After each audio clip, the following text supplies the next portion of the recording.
Est-ce que vous connaissez des dessins animés que vous trouvez vraiment bons, mais que personne d'autre que vous ne connaît? Si là, de suite, je vous dis Cartoon Network, il y a de très grandes chances que vous me répondiez Teen Titans Go, Gumball, Steven Universe, Adventure Time ou je sais pas quoi d'autre. C'est pas les seuls dessins animés de la chaîne, mais il y a beaucoup plus de chances que vous connaissiez ceux-là que d'autres dessins animés pourtant sympas comme Mao Mao, La Colo Magique ou le dessin animé Megaman 3D de 2018. Je suis pas certain d'en reparler de celui-là parce qu'il est pas génial. Mais voilà, maintenant vous savez, il existe. Vous ne pourrez pas oublier Scara Design. Imaginez, ils le mettent dans Smash. Plus sérieusement, la raison pour laquelle on loupe autant de dessins animés, c'est surtout la faute des diffuseurs. Ce que vous voyez là, c'est une grille de diffusion assez lambda de Cartoon Network. Ça fait des mois, voire des années, que la programmation américaine de la chaîne se résume à 40% de Teen Titans Go, 30 de Gumball et tous les autres qui se partagent les miettes. La raison est plutôt simple. Ces deux dessins animés là en particulier sont des comédies pures qui se digèrent extrêmement vite et qui se regardent extrêmement bien, dans n'importe quel ordre. C'est considéré comme optimal pour la diffusion. Ce sont deux bonnes séries, surtout Gumball, qui est vraiment génial et que je conseille à tout le monde, mais ça crée quand même un léger déséquilibre. Les nouveaux dessins animés n'ont souvent pas la place nécessaire pour se développer correctement. Le dessin animé dont on va parler aujourd'hui est une de ces victimes qui a pris un étouffement tactique, façon Brutalizer, vous voyez. Il s'agit de OK Keiyo Let's Be Heroes, un dessin animé de 2013 de 3 saisons pour un total de 112 épisodes, et un pilote. Et 13 courts-métrages. Et je vais en parler, mais ça compte pas. C'est une série créée par Ian Jones Quartey, qu'on connaissait avant ça notamment pour son travail de storyboard sur Adventure Time ou Steven Universe, ou encore à la direction de l'animation de Venture Bros, Supernormal ou Secret Fort Awesome. Vous voyez, il y a quelque chose de très intéressant dans les productions de Cartoon Network. C'est un truc qu'a souligné Cartoon Télé dans sa vidéo sur Flapjack. On voit souvent des artistes commencer par travailler sur des séries d'une chaîne avant de carrément en créer pour la chaîne en question. C'est très vrai chez Cartoon Network, c'est pour ça que par exemple, si on remonte jusqu'à Flapjack en 2008, on a pu voir Pendleton Ward y faire des storyboards, avant de créer Adventure Time, le pilote à peu près au même moment, et la série dès 2010. Adventure Time, sur lequel Rebecca Sugar travaillera, Rebecca Sugar qui créera Steven Universe, sur lequel Ian Jones Quartey a travaillé, plus ou moins depuis le début, en parallèle de son propre épisode pilote, les coups de Plaza Turbo en 2013, qui a été repris et développé en série en 2017, alors que Steven Universe en était à sa 4e saison. Et c'est bon, j'en ai fini avec les dates, promis. Déjà, c'est très cool de pouvoir suivre l'évolution de la carrière d'artiste qu'on adore. Mais surtout, ça se sent bien d'un point de vue artistique quand on regarde les dessins animés. C'est pas tellement le sujet d'aujourd'hui, mais si on regarde Adventure Time, le personnage de Marceline n'aurait jamais été tout à fait lui-même sans Rebecca Sugar. Il y aurait sans doute eu moins de chansons et de drame intérieur. Mais retour au sujet, parce que je sens que je vous perds. OK Keiyo suit le quotidien de Keiyo, un petit garçon très gentil et un brin hyperactif qui vit sa vie dans un monde maxi stylax de super-héros et super-vilains façon pub de jouets des années 80. Il travaille dans un petit supermarché pour super-héros avec ses amis / grands frères et sœurs adoptifs, Rad l'alien, qui me fait penser à Piccolo, et Enid, le ninja de Konoha, qui était habillé comme Chun-Li de Street Fighter dans le pilote. Ouais.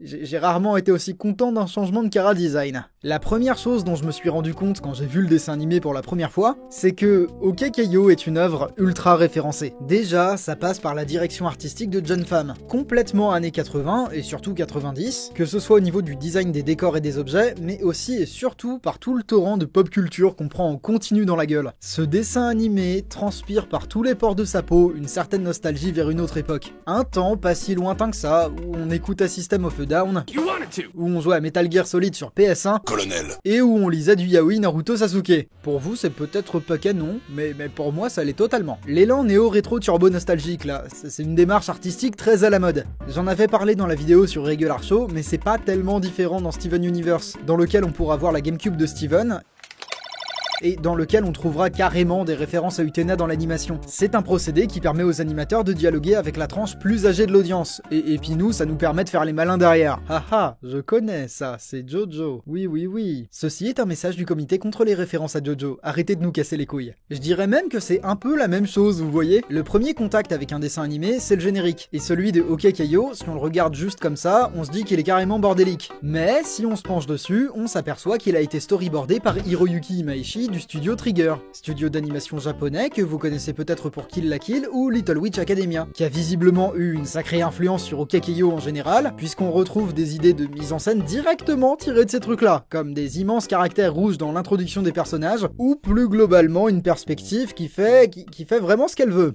Maintenant, à l'inverse des autres dont j'ai parlé, OKKO a ça de particulier qu'en termes d'animation, il ne se refuse jamais rien du tout. Là où un Steven Universe essaye d'entretenir des modèles plutôt solides, Keiyo se permettra des échelles et des tailles variables, et cultivera un côté volontairement un peu moche. Ça passe par un chara-design fait solide simple mais changeant, et par des lignes beaucoup plus grasses et entre guillemets sales que ce qu'on a l'habitude de voir.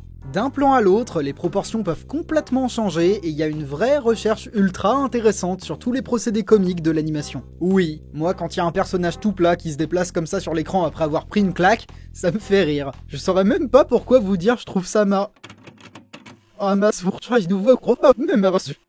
Je saurais même pas vous dire pourquoi je trouve ça marrant, je me contente d'apprécier. On en parlait tout à l'heure, mais le scénario de OKKO hérite de beaucoup de ce qu'avait fait le succès de Steven Universe, comme des personnages rigolos, mais quand même complexes avec des travers moraux plus ou moins profonds, encore qu'il n'y ait ni crise, ni larmes, ni chansons. Ni Akira. Ce qui se joue à l'écran, c'est le passage à l'adolescence d'un enfant, avec tout ce que ça peut supposer de questions. Chaque épisode renvoie plus ou moins à la construction d'un personnage principal ou secondaire, bref, c'est très classique, mais ça marche très bien. Maintenant, le problème que j'ai avec OKKO, il est pas tellement dû au dessin animé en lui-même, mais surtout à ce qu'il aurait pu être. Enfin, ce que j'imagine qu'il aurait pu être. Je m'explique. Ouais, je vous ai complètement arnaqué avec ce titre. 3 saisons et 112 épisodes pour un dessin animé, c'est respectable. Et il y en a plein qui n'ont jamais eu la chance d'en arriver jusque-là. Je pense fort à toi, pilote un peu nul de Battletoads. T'étais pas très bien, t'étais très opportuniste et globalement tu mérites ce qui t'est arrivé, mais je t'aime quand même. Le vrai souci de OKKO, si on a un à souligner, c'est le rythme. La production a connu un des rythmes les plus bâtards de toute l'histoire de Cartoon Network. 3 saisons, une de 54 épisodes, une deuxième de 38 et une dernière de 20. Et sur la dernière, tu sens bien que le staff a tout donné dans la dernière ligne droite, hein. Jusqu'à l'épisode 93, la série prend son temps, mais alors après ça, la saison 3, c'est le sprint façon Sonic dans Green Hill Zone. La série reste vraiment extrêmement cool, surtout à grand renfort de doubles épisodes comme le 110 et le 111, qui pour le coup est une vraie bonne fin qui vient clore le scénario, mais ça vient souligner un truc absolument terrible. Ce que je vois quand je vois OKKO, c'est un super dessin animé que je vous conseille vraiment, mais surtout, beaucoup de potentiel gâché. OKKO avait montré l'ambition nécessaire pour être une galerie nostalgique des dessins animés de toute une époque de Cartoon Network. Mais on ne lui a finalement jamais vraiment laissé l'occasion de le faire. À l'exception de quelques références et de 2 épisodes crossover sur lesquels je vais revenir. Même pas de long métrage prévu, contrairement à d'autres dessins animés de la chaîne, le seul destin qu'a OKKO à ce stade, c'est de se perdre dans les méandres du temps et de se faire oublier de tous. Alors qu'il était à quelques centimètres de la réussite. Littéralement tout l'univers de ce dessin animé était optimisé pour produire du jeu vidéo et du produit dérivé qu'on n'aura finalement jamais eu. À l'exception d'un jeu vidéo ou deux, mais au vu du résultat, on n'en parlera pas plus que ça.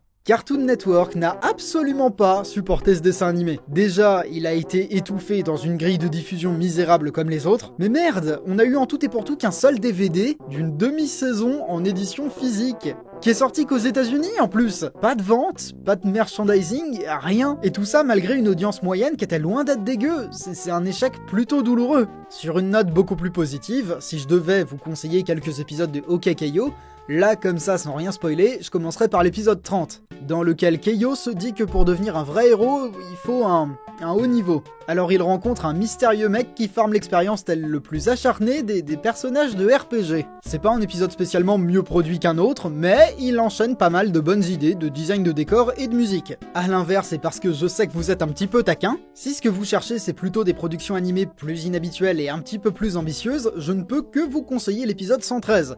Le final. Mais j'ai dit qu'on spoilait pas, alors à la place, j'aimerais vous parler des 13 courts-métrages de la série, et plus spécialement les 3 qui ont été produits par le studio japonais Seiyen Saru, à savoir Keiyo, Carol et Razvan. Dans la réalisation et l'animation, c'est très proche de Food Chain, le fameux meilleur épisode d'Adventure Time dont j'arrête pas de parler. Et même en dehors des productions de Seiyen Saru, les épisodes du studio Yota sont vraiment carrément exceptionnels. On observe des déviations de la direction artistique de base qui permettent vraiment une animation extrêmement propre. C'est peut-être bien la meilleure porte d'entrée dans la série, alors je saurais que trop vous conseiller de commencer par là. L'épisode 34 aussi rit de montrer l'épisode pilote. Mais comme si les personnages de la série étaient des comédiens qui commentaient un épisode pilote. C'est effectivement une démarche ultra méta qui peut faire sourire les fans de dessins animés, mais plus spécifiquement, c'est aussi un des 2 épisodes écrits et storyboardés par Ian Jones Quartet. Et rien que ça mérite déjà le détour. Et puis, tant qu'on est là, vous et moi, je peux aussi vous recommander l'épisode 34, qui est un crossover avec Captain Planet.